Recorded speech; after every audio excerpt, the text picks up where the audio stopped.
First of all, I could see one guy off the front in the swim, which was obviously Andy.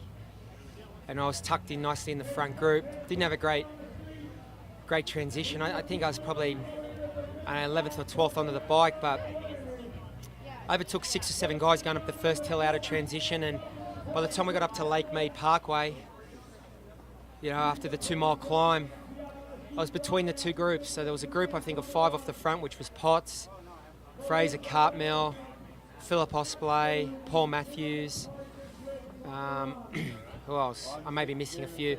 And then there was a group behind me that had Gambles, Luke McKenzie, Tissink, and I was sort of between the groups, so I bridged across. And it played out like I expected it would. It was a hard course. And the pace was solid the whole way. I got to the lead, I think about mile 10, I overtook Andy, and then suffered a flat tyre straight away. But I guess the blessing there was I was on the front, so I looked back, I could see though there was about 8 guys in the group, and the Shimano mechanic was on the back of the group.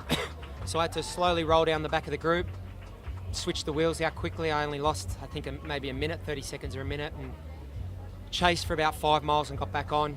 And by the time I got back on, Reynard had gone off the front. He had about 40 seconds, I think.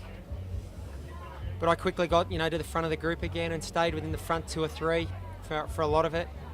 And I knew at some point Chris would make his move, and he did, I think, about mile 35. And he's just a beautiful bike rider. He just disappeared slowly. Well, I shouldn't say slowly, he disappeared quickly. And I think when we came past Lake Las Vegas, he had a minute 20, I think, and then on Warren Springs Road he had 2 minutes, and he got another 2 minutes in the last 12 miles. So he's a beautiful bike rider. I haven't contested this distance, a world title at this distance, since 07. And I've only contested 3. I've had 2 firsts and a fourth. So I won one on the flat fast course at Clearwater, and now I've won one on the hard hilly course of Vegas. So it means a lot to me. I think it's always been my best distance. That's how I feel. I made no secret of that. And I think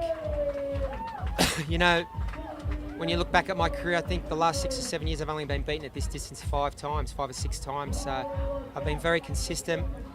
But the last 4 or 5 years I just haven't been able to contest the World Championship 70.3 because it's come after Kona. And coming off a tough Ironman race in October, it's very hard to recover and prepare for a flat, fast 70.3 race against guys like Raylert and Osplay and O'Donnell and Gambles, who are specifically training for a flat, fast course. The timing just never really worked for me the last 5 years, but now it does. So it means a lot. Like I say, I've always felt this is my best distance. So to have 2 world titles at this distance and 2 at the Ironman, I think it's sort of nice symmetry. Yeah.